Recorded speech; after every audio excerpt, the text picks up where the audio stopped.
Thank you all so much for sending in your questions for this edition of the Q&A. Yes, I know I'm late on this one, but I hope you guys understand sometimes life can get a little bit too crazy. And with Thanksgiving and seeing family and stuff like that, I just wanted to relax with them. And on Friday I went shopping and I had other stuff to do. So, yeah, here we are. At least I'm giving you the Q&A, so be happy about that. But if you guys have questions for me, description box is down below with all the details on how you can send in questions. Large85 kicks off this Q&A asking, what if Rusev turned face? He would become a Jill character like most of their monster heels? So that's what happened. Him being a face would just be terrible. I can't think of a gimmick in my head where you could make Rusev a credible face whatsoever. Snowdrop asks, what if WrestleMania 31 was just Tito Ortiz standing in the middle of the ring with his arms crossed for 4 hours while his shitty TNA theme song plays on consistent loop?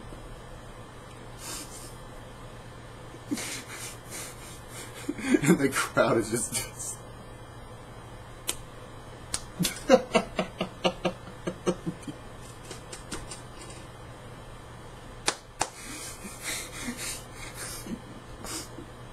What a WrestleMania would that be? That'd be the funniest WrestleMania of all time. It would probably be in my top 5 favorite WrestleManias of all time. Tito. Be fucking awesome. Oh, that was a good one. The Chase Allen asks, have you ever been to any wrestling live events? If you have, what is your favorite live event you have attended?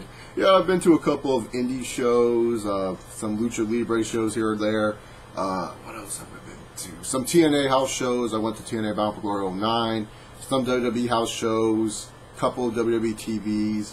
No Way Out 2007 and SummerSlam 2011. So I've been to my fair share of live events. My favorite, that's a hard one because I like Bound for Glory 09 just because it was kind of cool to go to TNA's quote-unquote WrestleMania, and I got to see my boy AJ Styles defend his title against Sting.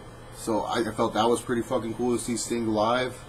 But it's like, I don't know, it's this super show that I went to in 2006. Just overall was a better experience and a fun flipping time. I mean, they had a good episode of Raw and a good episode of SmackDown back to back. It was just awesome. You know, on the Raw episode, some of the highlights were like John Cena battle rapping with K-Fed, and there was a fatal 4-way for the Intercontinental title, and of course Crime Time debuted. That was pretty cool for me. And then on the SmackDown, you know, I saw Batista face off against King Booker for the World Heavyweight title. But not only that, it was like a Rey Mysterio versus Chavo Guerrero in the I Quit match. Probably my favorite match I have ever seen live. Oh, that was just so flipping good. So I would have to say that's my favorite. But Bound for Glory 09, definitely a close second, followed by SummerSlam 2011. J. Jonah Jameson is, which of these are most fragile? Kevin Nash's quads, Rey Mysterio's left knee, or Tito Ortiz's gut? It has to be Tito's gut. Why do you think he keeps his arms crossed like this, J. Jonah? So that when you try to aim at the gut, he goes down like this in a heartbeat to block that. Touch Tito's gut, and he'll fall down like a lump of potatoes, man. That gut is weak. David Rivera asks, hopefully this will make your next Q&A. What's your thoughts about WWE overall in 2014? Disappointing, because you thought this year would be full of new guys and new talent arising. You know, you had Daniel Bryan, Roman Reigns, Seth Rollins, Dean Ambrose, the Wyatt family, most particularly in Bray Wyatt. You had Cesaro, and it's just still the same old shit. Still John Cena freaking doing this. You know, always being in the main event scene, always being the hero. Like, don't get me wrong, I'm pretty sure there's some highlights for a lot of people out there. Like, Dolph Ziggler was the sole survivor. Daniel Bryan won the title, but it just always seemed like anything good was going on in the WWE. Any momentum they had, they would always just shatter it. They would just always go, just crumple it up. So, just a disappointing year in wrestling, in my opinion. Chris Bandicoot asks, have you ever heard of the Elliot Rogers guy from the Elliot Rogers Retribution videos on YouTube? Yes, I know of him pretty well, and he can burn in hell. That's my thoughts and opinions on him. The Gochi Man asks, who had more heel or face turns in wrestling, Kane or Big Show? Oh, Big Show. Big Show would turn like 3 times in 1 year. At least Kane, he would stay consistent for a year. and then afterwards he would just turn randomly. But Big Show has to be him. He will always turn. He at least has 2 or 3 turns every year he's been in the company. Rebecca Olson asks, how come there aren't a lot of females in the YWC? I feel so alone right now. Oh, there's a fair share of Rebecca, people who are females who comment on the videos. I don't know if there's a lot of people who make videos who are females. I only know like one at this moment of time, but there used to be a lot. Like, there was at least 5 when I first joined in the YWC. There was like a Niddle, Chick Kick, Nutty Rock Chick, and Wrestle Buddy. God, Wrestle Buddy, what a trip she was. And there was one more. I think Chels made videos. Is there more? No, those are only the 5 I can think of when I first started in the YWC. Those were the 5 I knew that made videos. Yeah, but there's not a lot of females who make videos anymore, Rebecca. I don't know why. I'm fine if the female comes in. I just think that, you know, the YWC, I don't think it's a really friendly environment when it comes to female shooters. You know, some guys, they get a little bit antsy with girls around, and you know how it is. But I don't know why there isn't a lot of females. Maybe some girls are just afraid to come on here and show themselves on camera.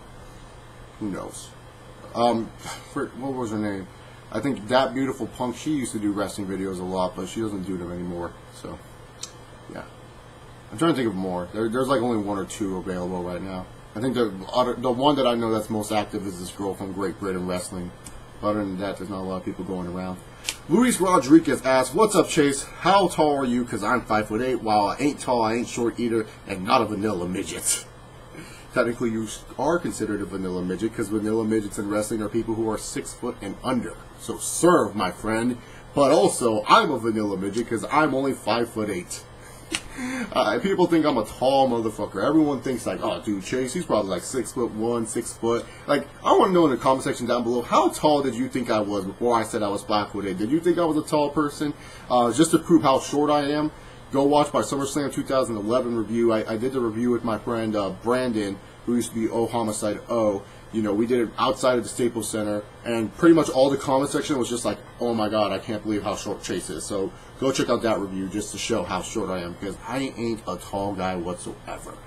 Mac Gochi asks, what did you think of Jamie Noble and his run with Nydia? Great TV, hilarious character, a character people could relate to. You know, maybe there was a guy out there who had a girlfriend like Nydia. Maybe there was a girl out there who had a boyfriend like Jamie Noble. Maybe there were people out there who could relate to the relationship that they had. You know, it was just phenomenal TV and great skits. Nydia, we're going to Applebee's. We're going to Applebee's. Come on, Nydia, let me just have a quick minute with Tori. That shit was great. I fucking loved it. Great stuff. Greg Toomer asks, what are some of your favorite women matches of all time from WWE and TNA? Bull Nakano and Alundra Braze from the WWF. That's a good one. Definitely check that one out if you haven't. Victoria versus Trish. That was a really good one. Gail Kim versus Awesome Khan. Oh, and Victoria and Trish match hardcore. But Gail Kim versus Awesome Khan. And Natalia and Charlotte. It's really good. I was surprised how really good that match was, but that was a really good match at TakeOver. So those would be the matches that pop into my head of my favorite women matches of all time under the WWE and TNA names. Slap Nuts 2000 asks, what if Tito Ortiz was the 30th entry of the Royal Rumble match of 2014 and then comes out crossing arms to his shitty theme music against no reaction when the fans were expecting Daniel Bryan?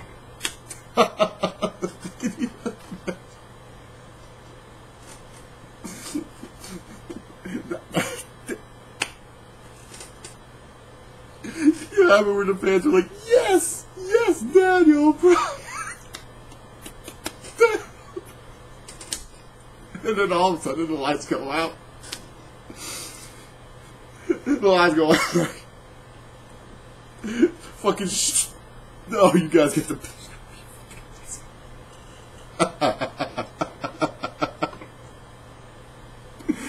oh, calm down, Chase.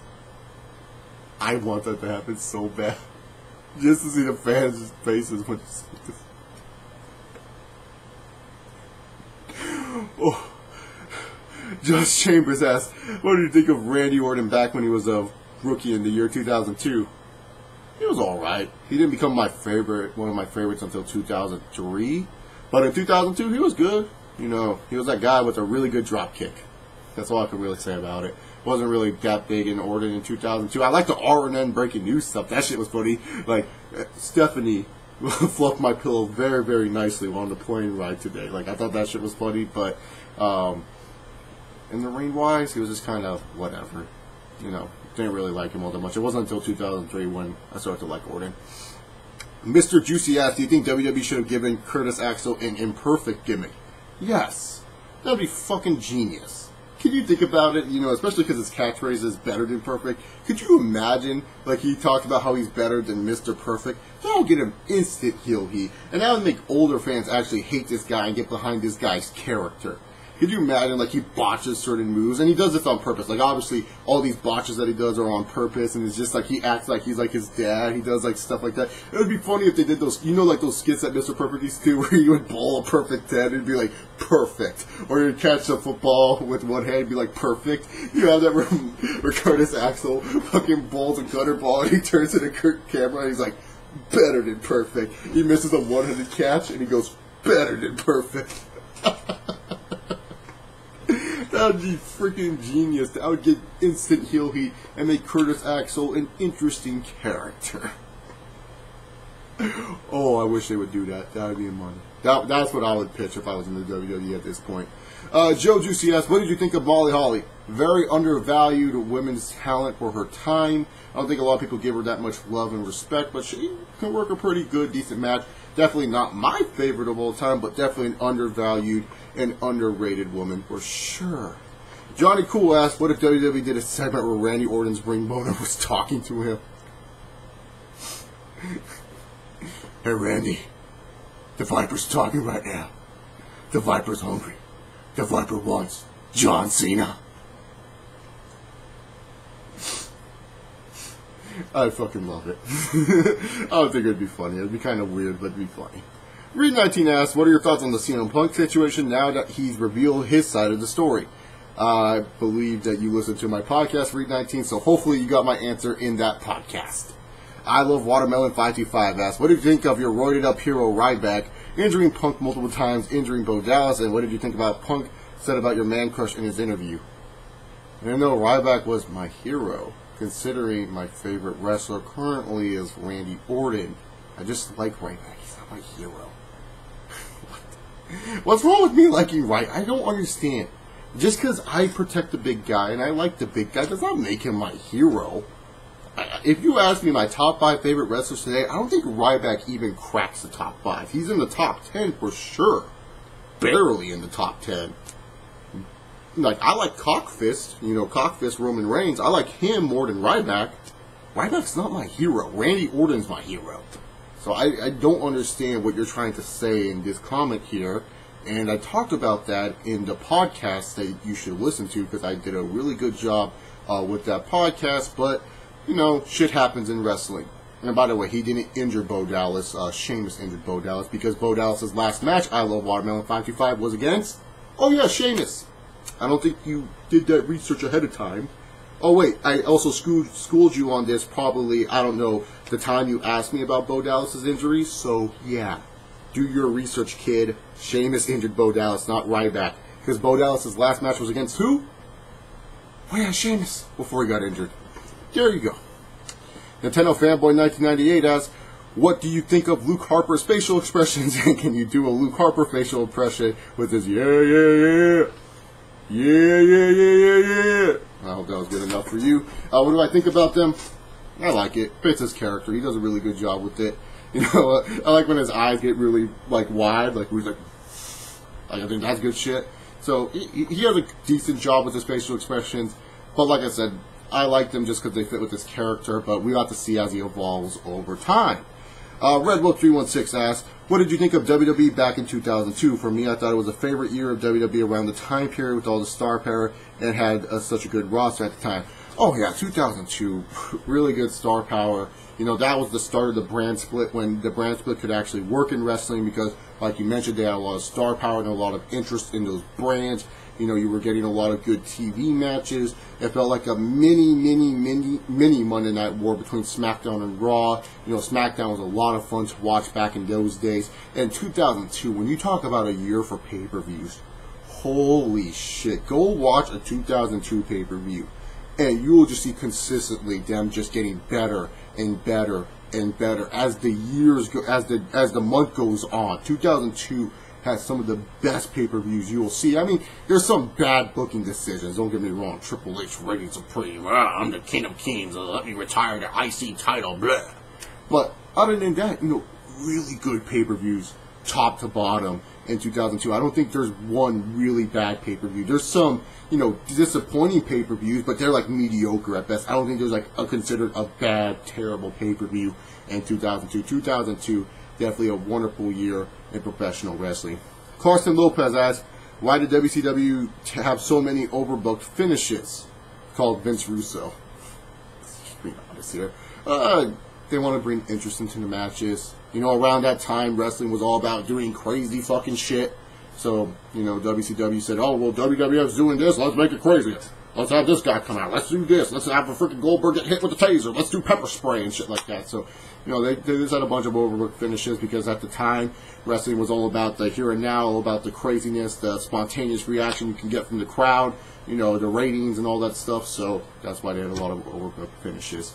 Escoredo Compton asks, hey, Muscle Mark, are you seriously going to fucking start your question with that? That is just fucking retarded. Are you going to defend Ryback after the muscle? Blah, blah, blah. Stupid Ryback question about CM Punk being injured.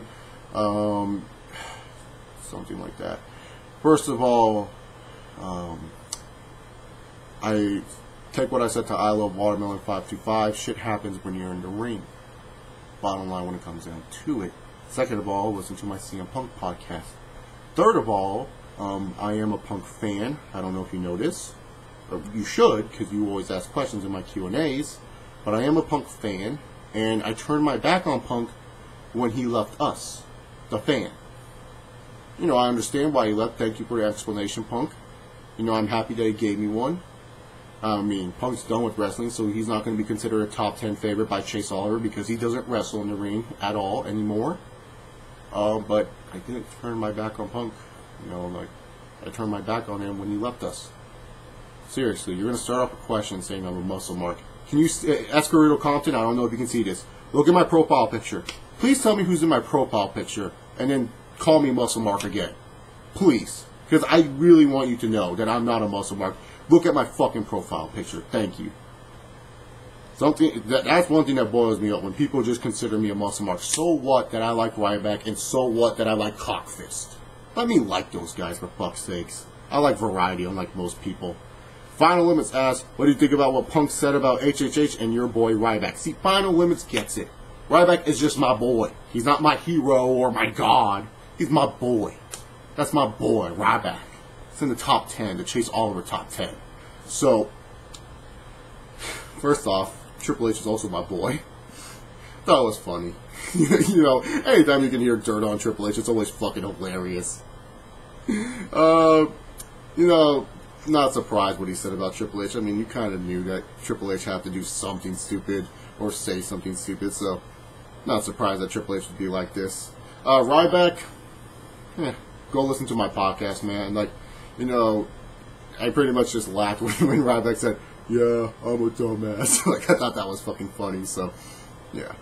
But other than that, it was just kind of like, Triple H is kind of like, whatever, you know, you kind of expected him to say this about Triple H. Like, you always expect something bad to be said about Hunter Hearst Helmsley, but Ryback, it was kind of like, it was kind of funny or whatever. Bubblegum Flavor Steroids asked, what if Tito Ortiz was on a Black Friday line and just stood there with his arms crossed like a statue? While everyone rushed the store, he just stands outside alone. God. Tito's all like, hey guys, I'm here to sign off. No one give a shit. They just all go for the fucking big screen TV. Be fucking great. Lino Gino asks, what was the weirdest questions you got in 2014 that you still remember? I can't remember any, Lino. Like, I remember, like, Q&A numbers, but I can't remember questions, per se. Because some questions were just, like, sometimes they're weird. Like, I'll say the weirdest, maybe, that I've gotten in 2014 was someone asked me, what do I eat before I go to sleep? Yeah, that's probably the weirdest I've gotten in 2014. Like, 2014, I don't think I've gotten that much weird, like, weird questions. Like, I've got my fair share of, like, oh, that's weird. But none of them, they're like, what the fuck? Why are you asking that? That's weird. You know, that type of reaction, you get what I'm saying. So, that would be my question. That would be the question that I can remember off the top of my head. Someone asking me about, what do I eat before I sleep? Question. Shiro Horo asks Q&A, what if WWE gave Dolph Ziggler a skater gimmick?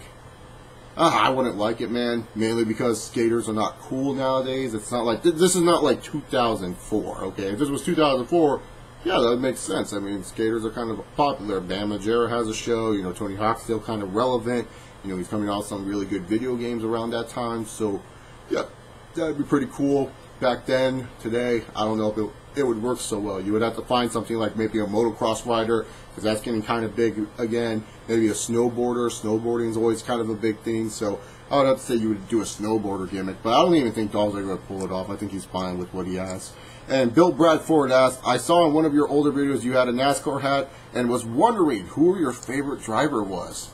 Oh, that NASCAR hat was Jimmy Johnson. I think I was wearing it backwards, so you couldn't really tell. Yeah, but Jimmy Johnson's my favorite driver. I always loved Jimmy Johnson.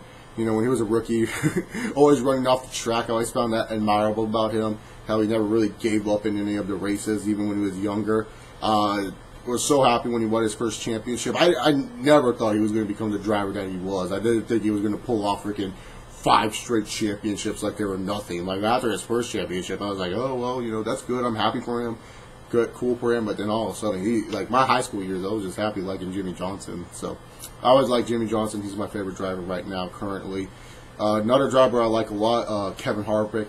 He's probably my second favorite. And, of course, you always got to go with Jeff Gordon. I'm from California, so of course I'm going to like Jeff Gordon. If you don't like that, deal with it. I know a lot of NASCAR fans used to hate Jeff Gordon back in the day. He's kind of, you know, Jeff Gordon used to be the biggest heel in NASCAR. He used to be the biggest heel. Nowadays, that goes to Kyle? Is it Kyle? One of the Busch brothers. I can't remember off the top of my head which Busch brother is the biggest heel right now. But, my favorite driver is Jimmy Johnson. Thank you all very much for sending in your questions for the Q&A. If you guys have questions for me, like I said in the description box down below, I'll see you all next time. Hope you guys have a good day. Peace.